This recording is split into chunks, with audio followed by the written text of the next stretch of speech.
Oke, di sini saya akan mempresentasikan video demo dalam penggunaan aplikasi yang telah saya buat. Yang pertama di sini ada menu register yang kita gunakan untuk mendaftarkan diri agar bisa login. Dalam pembuatan menu register ini, kita menginput nama, kemudian nomor bed kita, lalu kita tentukan kita di departemen apa. Kemudian ini adalah date join kita.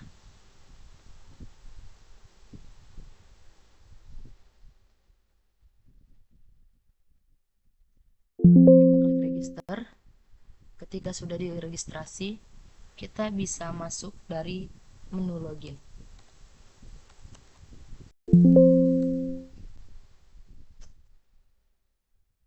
Di sini adalah tampilan menu untuk user sebagai karyawan, nama Intan, nomor bed, jumlah overtime dari karyawan ini, dan departemennya. Di sini ada jumlah dari karyawan. Di sini adalah jumlah karyawan yang melakukan overtime untuk hari ini, dan di sini adalah jumlah karyawan yang tidak melakukan overtime pada hari ini. Pada menu history, karyawan bisa melihat daftar nama karyawan lainnya beserta nomor bed, departemen, dan data jumlah overtime pada setiap karyawan. Kemudian, jika kita memiliki ketidaksesuaian, semisal si Intan ternyata telah melakukan overtime selama 1 jam, namun di total overtime masih 0 hours, kita bisa melakukan feedback kepada admin. Kita bisa menginfokan pada 25 Juni 2025 saya telah melakukan overtime selama 1 jam. Kemudian kita klik send.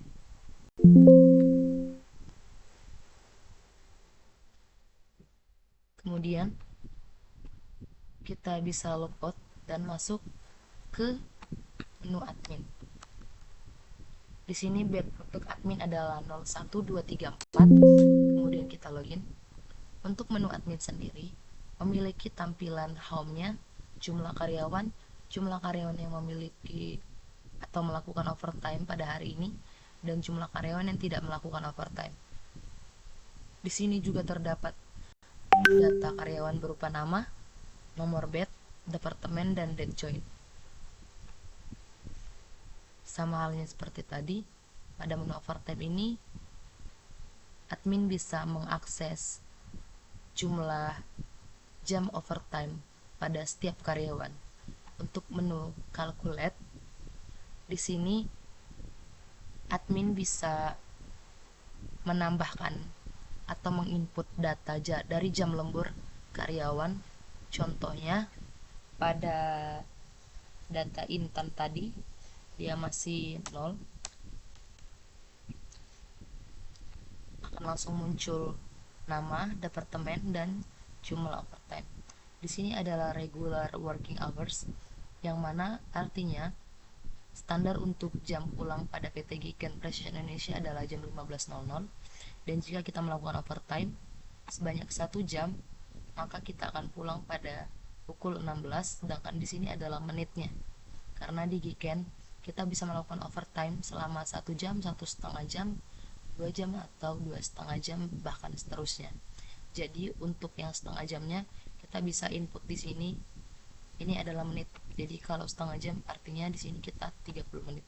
Tapi karena kita tentukan si Intan pulang pada pukul 16.00, maka di sini 0. Kemudian kita klik calculate, maka di sini akan muncul data Intan bahwa dia telah melakukan overtime sebanyak 1 jam dari jam 15.00 sampai 16.00 pada waktu ini. Pada menu inbox kita bisa melihat karyawan yang memberikan feedback pada admin, contohnya Intan tadi. Untuk melihat isinya kita bisa klik view detail, dan untuk melihat teksnya kita bisa lihat di sini. Pada 25 Juni saya telah melakukan overtime selama 1 jam. Oke, untuk menu update, di sini adalah menu yang dilakukan ketika akan merevisi jam. Semisalnya yang bernama Nurdin melakukan overtime selama 2 jam di awal, kemudian ternyata berlanjut menjadi 3,5 jam. Itu bisa kita lakukan revisi dengan cara menambahkan nomor bed di sini, maka otomatis akan muncul nama dan departemen dan jumlah jam karyawan tersebut, jumlah overtime-nya maksud saya. Di sini kita bisa revisi. Jika overtime selama 2 jam, maka awalnya Nurdin pulang pada pukul 17.00. Karena dia pulang pada pukul 18.30, kita buat di sini jam terakhirnya 18.30 menit. Kita klik update, maka jumlah overtime Nurdin menjadi 3,5 jam.